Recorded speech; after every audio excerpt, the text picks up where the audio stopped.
"Something's wrong with that panel, Mr. Pelletier." The girl's voice was quiet enough that Graydon Pelletier nearly mistook it for the old house settling into the October evening. The way limestone foundations contracted in the cold, slow, and imperceptible, the way things that had been standing a long time made sounds to remind you they were still standing. He was at the window with a glass of scotch in his right hand, watching the last light leave the maple trees at the far edge of the lawn, and the voice came from somewhere near the doorway of his study, soft, deliberate. The kind of voice a child uses when they are not certain they will be believed but have decided to speak anyway. He turned.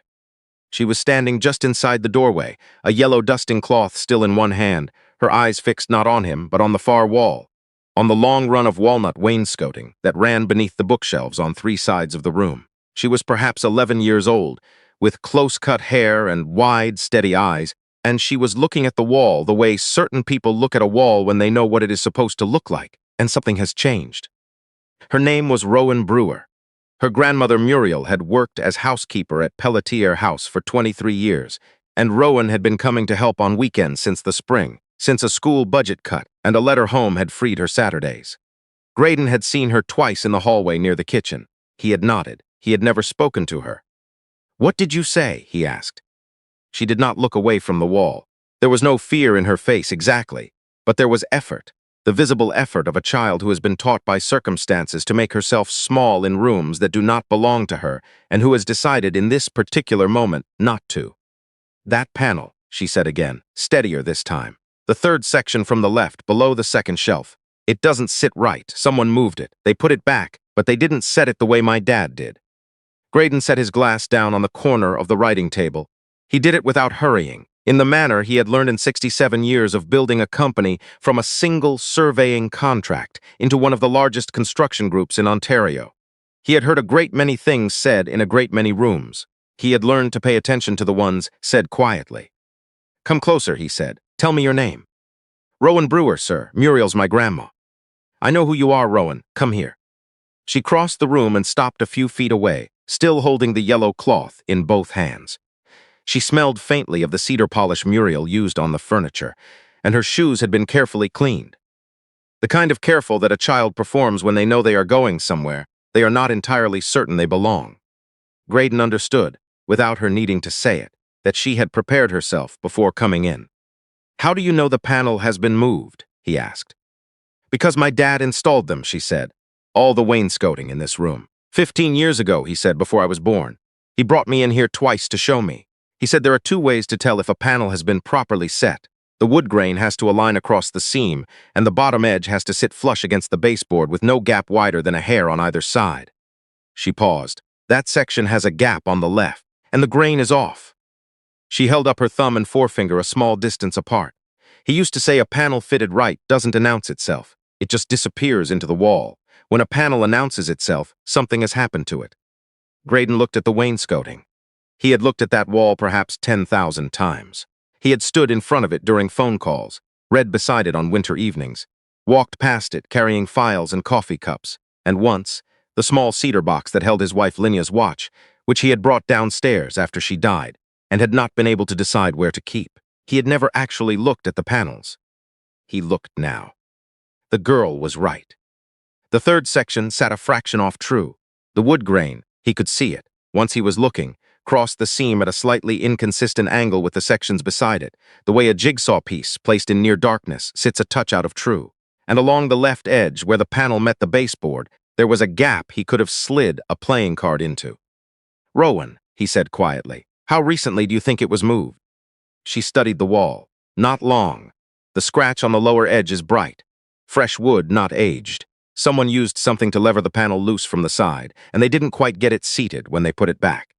She said it the way her father must have taught her to say it, calmly, without drama. "Stand by the window," he said. "Don't leave the study. I want you to watch." "What are you going to do?" "I'm going to open it. Do you understand what a witness is?" She nodded, immediate and solemn, someone who sees and can say what they saw. "Exactly right. Stand by the window." She went. Graydon crossed the room and crouched in front of the third panel. He pressed one hand flat against the wood, feeling the slight give near the left edge that should not have been there in a properly secured panel. He ran his thumbnail along the seam at the floor. He found the line, Thin, precise, running along the right side at floor level, too deliberate to be settling, too clean to be a crack. He pressed the lower right corner with his thumb. The panel gave. It swung inward on a small pivot mechanism, the kind a skilled carpenter could build into a finished wall without leaving a single mark on the outside surface. It came free with a soft sound, and Graydon caught it with both hands before it could swing and rest against his knee.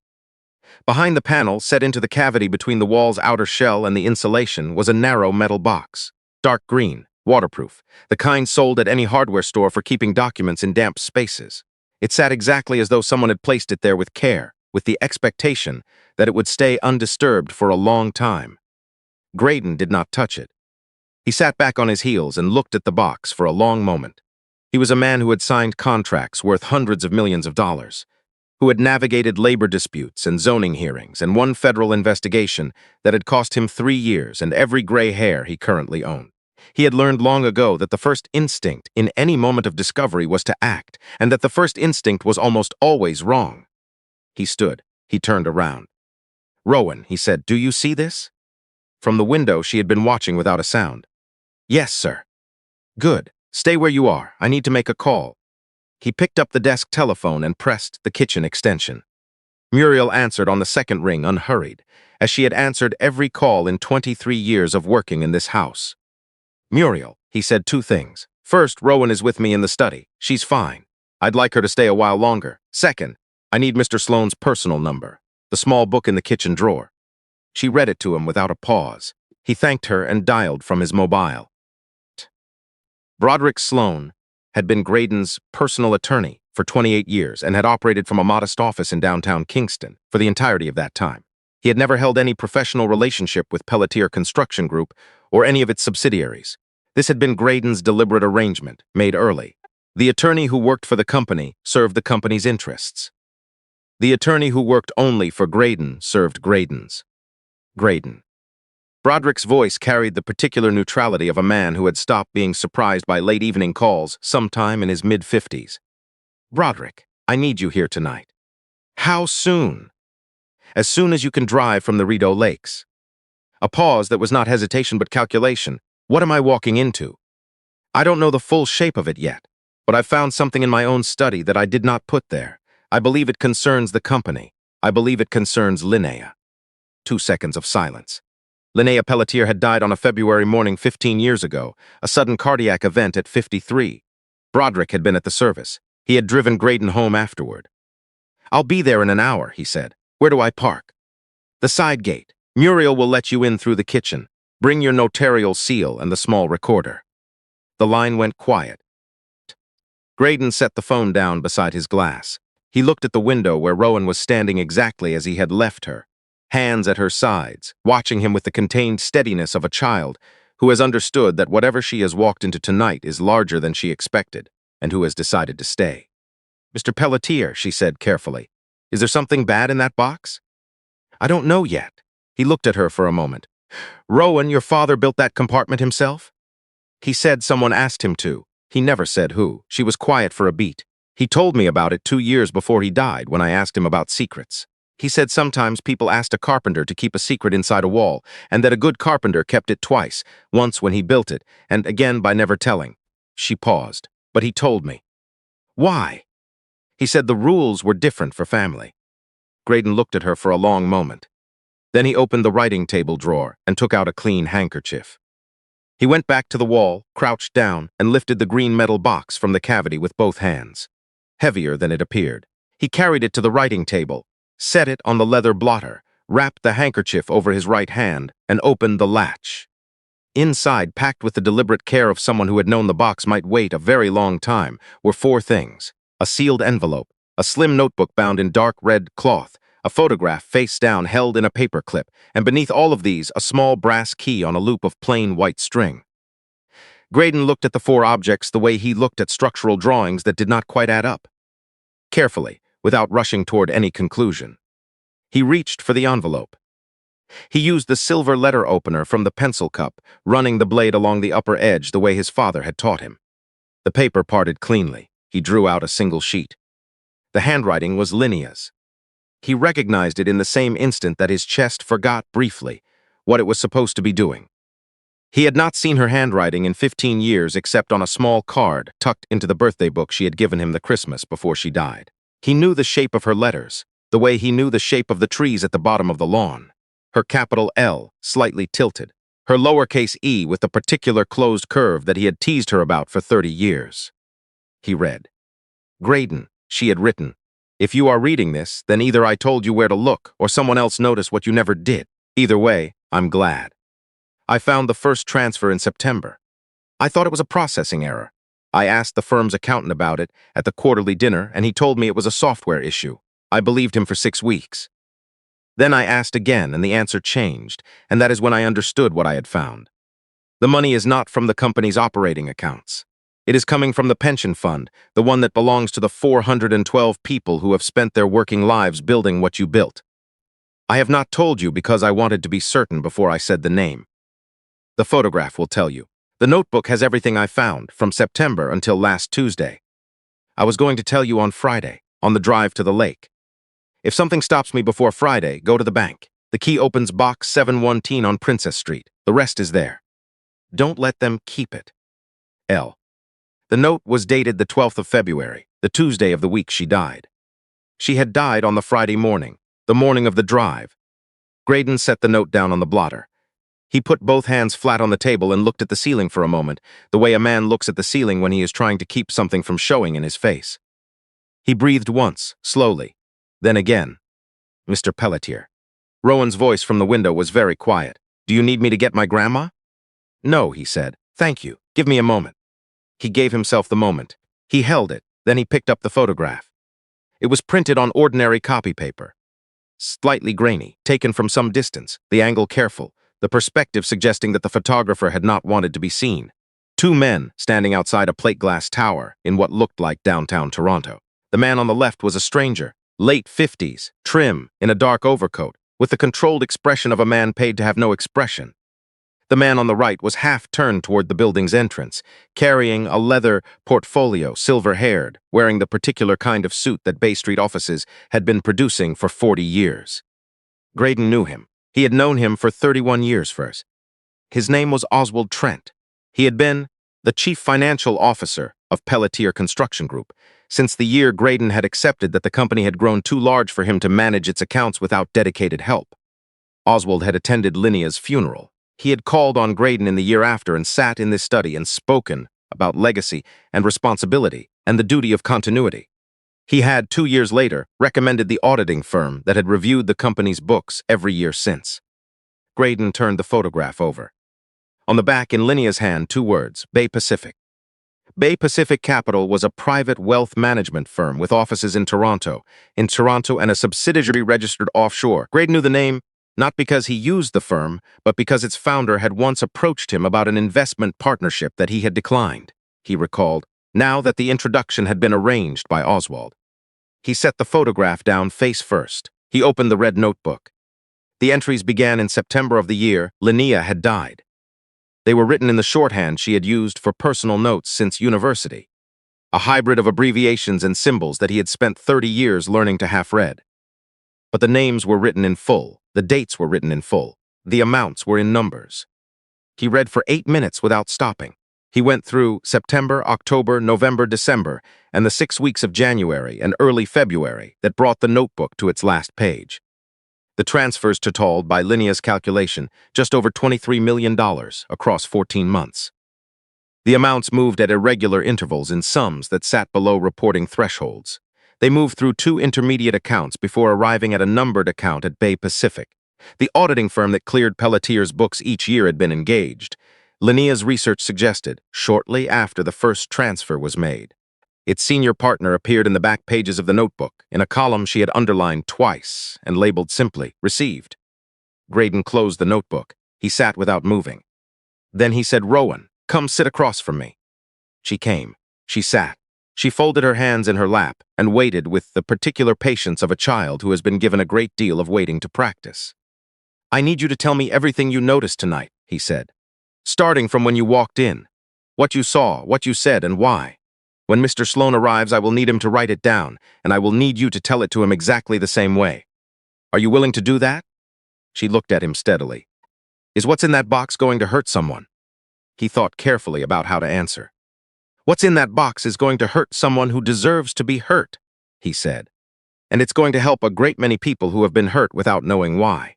Your father built this compartment at my wife's request, and he kept that trust until the end. And because he taught you what he taught you about walls, that trust is about to mean something." Rowan was quiet for a moment. He would have liked that, she said. She told him everything from the beginning, in a clear and even voice, while he listened, and the maple trees outside went dark. Broderick Sloane arrived 54 minutes later, led through the kitchen by Muriel, who had asked no questions and answered all of his with composed accuracy. He was 64 years old, walked with the deliberate care of a man who did not move faster than his thoughts, and carried a leather bag that Graydon had seen perhaps 3 times in 28 years. The bag came out only for matters that could not be put into letters. He set it on the writing table. He looked at the open green box and the documents on the blotter, and at the 11-year-old girl sitting in the guest chair, and then he looked at Graydon. "Tell me," he said. Graydon told him in 11 minutes. He showed Broderick the note, the notebook, the photograph, and the key. He described the panel, and Rowan, and what she had said when she walked in. Broderick read each document, once quickly, once slowly, once with a pencil in his hand. When he finished, he set the pencil down and looked at Graydon. "Linnea," he said. "Yes." "She came to my office," Broderick said. "October, the year she died. She asked me a general question about fiduciary responsibility and pension management. She gave no context. I answered the general question." He paused. "I understand now what she was asking." "I need 3 things from you tonight," Graydon said. "A sworn statement, from both of us and from Rowan, in her own words, witnessed and notarized. A hold placed on every account that Oswald has signing authority over, first thing tomorrow morning. And a forensic accountant you trust personally, outside any connection to the company." "I have someone." "Good." Broderick opened the bag. He drew out a legal pad, a pen, a small digital recorder, and the heavy brass notarial seal he had carried since 1991. He set them on the corner of the table, with the unhurried care of a man who had learned long ago that legal weight, properly applied, travels further than any other kind of pressure a person can bring to bear. He turned to Rowan. "My name is Mr. Sloane," he said. "I'm going to ask you some questions and write down your answers. When I'm done, I'll read it back to you, and if it's right, I'll ask you to sign your name at the bottom. All right?" "Yes, sir." "Have you ever signed a legal document before?" "No, sir." "Then this is the first time. Do you understand what it means to tell the truth?" Rowan looked at him with the complete directness of a child who has thought about this question before, in a different context, on her own. "It means you say what you saw, even if it's hard, and you don't change it later because it would be easier to." Broderick looked at Graydon. Something passed between the 2 men that did not require words. "That is exactly what it means," Broderick told her. "Sit down, Rowan, take your time." Graydon moved to the window while the lawyer and the girl began, in careful and unhurried sentences, to set the evening into the kind of record that would outlast all of them. Outside, the maple trees had gone to black silhouettes against a sky that was shifting slowly toward navy, and the first cold stars of a Canadian autumn were showing above the limestone ridge at the back of the property. He thought about the drive to the lake, the one they had planned that Friday morning. The bags already at the door. Linnea saying over breakfast that she had something to tell on the drive, that it was easier to say hard things when neither of them could look directly at the other. When the car was moving and there was somewhere to put your eyes. He had teased her about that. He had said 30 years, and you still can't look at me. She had laughed. He had not known, that morning, that she was going to die before they reached the end of the driveway. The paramedics had said it was very fast, that she would not have suffered. He had not, until tonight, had any reason to wonder whether it had been as certain as they said. He held that thought still for a long moment. Then he set it down in the careful way of a man who knows that some questions have no floor, and that falling into them helps no one living. He touched the small brass key in his jacket pocket. He would be at the Princess Street branch when it opened. The green metal box opened, and what followed moved with the patient and deliberate weight that only careful lawyers and careful evidence can produce in a matter that has been waiting 15 years to surface. Broderick's forensic accountant arrived the following afternoon. She worked for 12 days. Her report ran to 71 pages. When Graydon read it from beginning to end, sitting alone in the study on a Thursday evening, he discovered that the 14 months Linnea had documented were not the beginning. They were the period in which Oswald Trent had grown careless. The transfers had begun 9 years earlier, the same year the auditing firm had been engaged, and the total, traced through Bay Pacific's subsidiary accounts and 3 shell corporations registered in 2 different jurisdictions, came to just under $88 million. The hold on Oswald's accounts went into effect on a Tuesday morning. He received the court notice at his office and did not appear for his 2 o'clock meeting. He was located that evening at Pittsburgh Airport with a one-way ticket and a carry-on bag. The indictment named 8 defendants and detailed 16 years of transfers, falsified statements, and coordinated payments to auditors and 2 former members of the company's board. Oswald Trent pleaded not guilty through October. In November, he changed his plea to guilty on 12 of the 21 charges in exchange for cooperation that assisted in the prosecution of 6 of the remaining defendants. He was sentenced to 14 years. He was 61 at sentencing. The pension fund was restored in full through a combination of recovered assets, civil forfeitures, and a personal settlement negotiated in parallel with the criminal proceedings. When the transfer was confirmed, Graydon sat in his study for a long time without touching his glass. He had poured 2. He drank 1. He left the other where it was. He did not have the wainscoting panel resecured. He left the cavity open behind it, the green box removed and its contents in a court archive, the space behind the panel just a space now, the wall breathing around it honestly. In the spring, he established a foundation in Linnea's name. Its purpose was practical. It funded post-secondary education for the children and grandchildren of people who worked in the trades, in domestic service, in construction and maintenance, and all the categories of essential work that the world depended on and rarely saw. The first scholarships were awarded in June. There were 14 of them. The first name on the list was Rowan Brewer, who had been accepted to a design and architecture program in Ottawa, which she had chosen. She told Graydon over tea that September, because her father had been a builder, and because she had been thinking for some time about what it meant to put things together so carefully that the truth was visible in every joint. Muriel did not retire. She said she had run this household for 23 years and had no intention of stopping until she felt like it, and she did not yet feel like it. She accepted the small apartment above the carriage house that Graydon renovated for her, on the condition that it be considered a change of address rather than a gift. Graydon accepted this condition after a brief negotiation. He had 12 more years in the house after the evening the panel came open. He spent them well. He kept Sundays free for Rowan whenever she was in Kingston, for tea and long conversations about buildings and load-bearing walls and the places in any structure where the truth of the thing could be read. If you knew how to look in the joints and the corners and the seams where 2 materials either told the same story or did not. There are stories we tell about the houses of the powerful. We say that their secrets are kept by their owners, that wealth protects itself, that the people who have built great things always know what is hidden inside their own walls. It is not true. The secrets of those houses are kept almost always by the people who maintain them, the ones who clean the floors and carry the trays and walk through the galleries with tired arms on quiet evenings, who know the walls the way a person knows a face they have looked at every day for years. Rowan Brewer was 11 years old and carrying a yellow dusting cloth through a wealthy man's study when she looked at a wall and understood that something was wrong with it, because her father had once taken the time to teach her what right looked like. That is all it ever takes. Pay attention to the children of the people who build and maintain your walls. Learn their names. Ask them what they see. The next time someone quiet stands in your doorway and tells you that something in your own house is not what it appears to be, set your glass down. Turn around. Listen. The truest voice in any room is almost never the loudest one, and sometimes all it takes to put right a wrong that has waited 15 years. For the light is a girl with a yellow cloth who refused to walk past without saying something.